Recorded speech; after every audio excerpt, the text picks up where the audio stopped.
Hey everyone, I thought I'd make a video right now because there's so much discussion in our group and it's very alive, and I think it just feels like there's a lot that we're sifting through and filtering through, and I'm so glad that we can have these discussions. And honestly, I'm also just trying to escape something that is happening today, but this feels kind of related.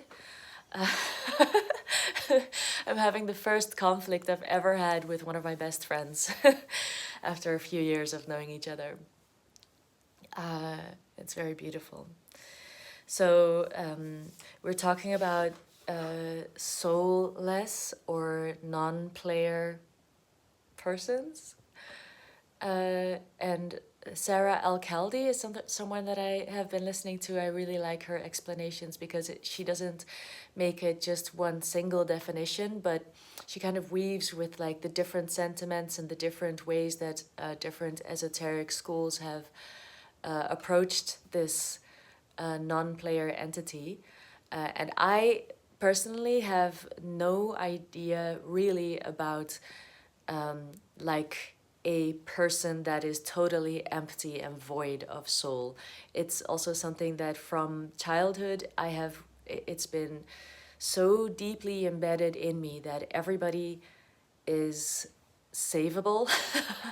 It was very important for me, so I'm just saying it like that. So I the okay, so I feel like the labyrinth has many levels, and that we're like at the base level, it's like, how do I survive? Then the level above that is like, do I survive and do I have morality? Then the level after that is like, wait, what is morality? It was only based on, like how Matthias says, it's based on a specific location where you need to survive specific circumstances. So that is what creates cultural like memes or structures, so that we have a better way of being socially adaptable than if we're only surviving. So we're being like socially empathetic, like we're having big structural sociological systems. And then it's like there's like a level above that, and I think I think that we're all in all of those levels, depending on what the subject is for us personally. Um, and like I said, I don't know the kind of like really hungry ghost kind of vessel that does not have a soul of its own, that is not being helpful to anyone, but actually like just pulling energy from others. And the higher up of these levels I've gone, the more I've had to realize that I myself am, in certain stages, have been and probably still am someone who pulls energy, and that it's in a way it's like not knowing better. And but of course I don't know if there comes a point where actually you do know better, and that people go down this path of self-serving and still taking from others, and then like devolving into some kind of a monster. And I think that we actually all have monsters in us. Maybe not all of us, maybe some of us don't. I can't say. I think I'm a very muddled human with lots of monsters and in my shadow vault, you know.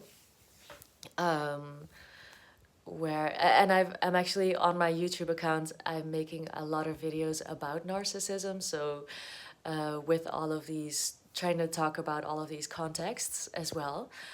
Um, but then I think it comes to this where I'm at now, and this past week has been in this theme of uh, like that video of Mary Magdalene about the broken heart, and realizing that there are people that have chosen this life, and so many that have chosen this life, and I have no power over anyone, only the power that is given me in the role that I am here to play, and that I have to retract my wanting to be influential in their lives, wanting to save them. And it's brought me face to face with my feelings of just utter despair, of, I came to the feeling of, I hate the world. I hate it.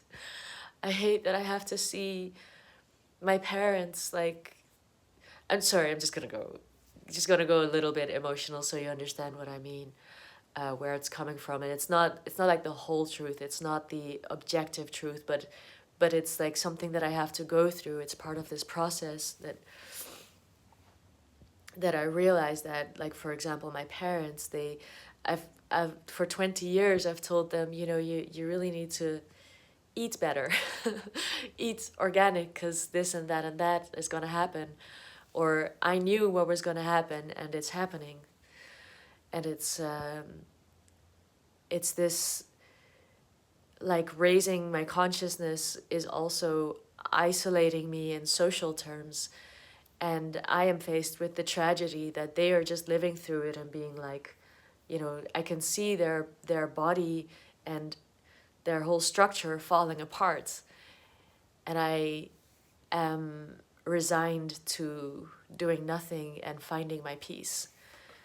And it's something that brought me so face to face with this feeling like, I hate this. There's something about this that I deeply despise about this world. And I know it's more of an emotional piece, or like even something that keeps me human. It's the heart, my heart, that breaks every time, and realizing that I don't get to meddle in everything, but I really get to, I don't know how this is going to turn out. Like, I honestly don't know, but it does make me feel more fired up to be me, and to make choices that I know are good, and to extend my generosity to those who are genuinely waiting for it, who are like, help, what's going on, Joan? Do you know what's going on? And I'm like, well, this is my experience, This is what I've been doing. This is what I've learned. This is how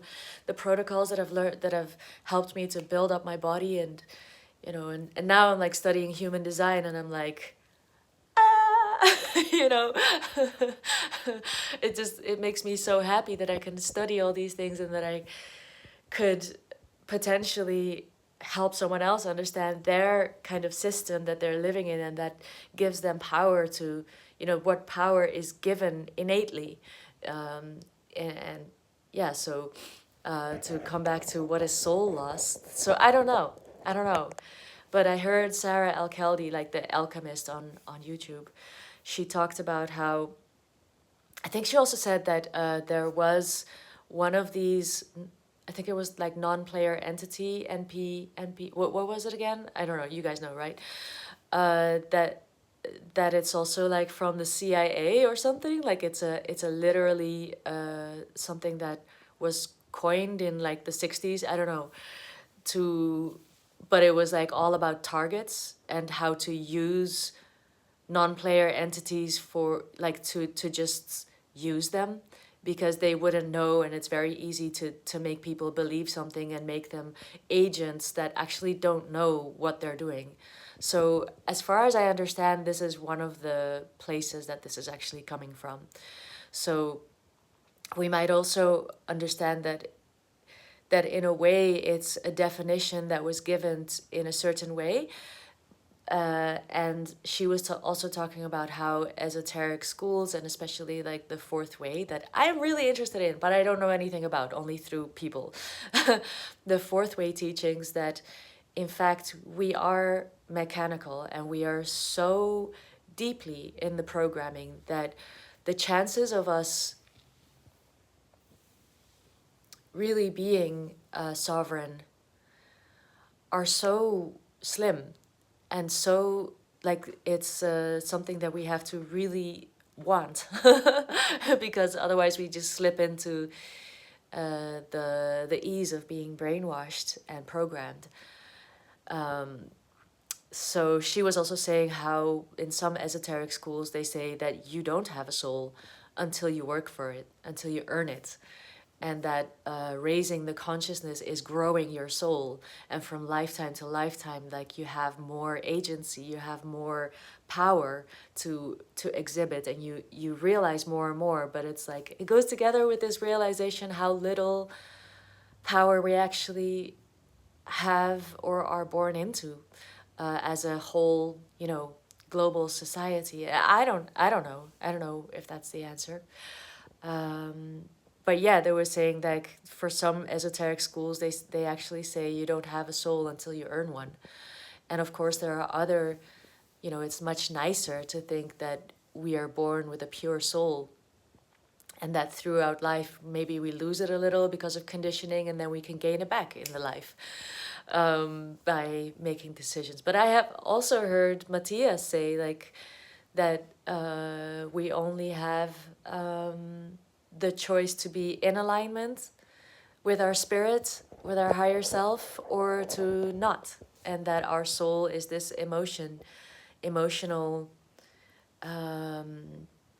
like communication between our body and our ego and the higher self. So I guess it could also come down to semantics, like how are you defining something? And then again, there could be what people are talking about, like completely like a kind of ghost kind of entity. And I have said with codependency, I have definitely joked that the codependent person has this hungry ghost inside that will do anything, including being disrespected, to get what is perceived as absolutely necessary, which is like love or closeness.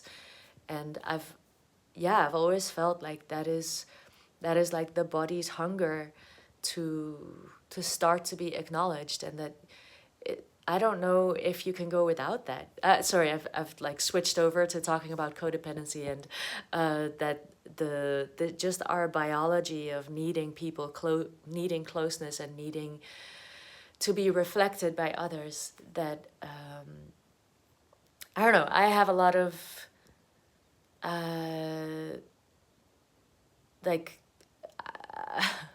there's a lot of things that we label as wrong, especially with narcissism, codependency, and all that kind of these words that they become charged with emotion and judgment. So yeah, words. What do the words mean? And I don't know. This is my 2 pence. And yay! Thanks for watching, because I love having this community. So thank you so much. Bye.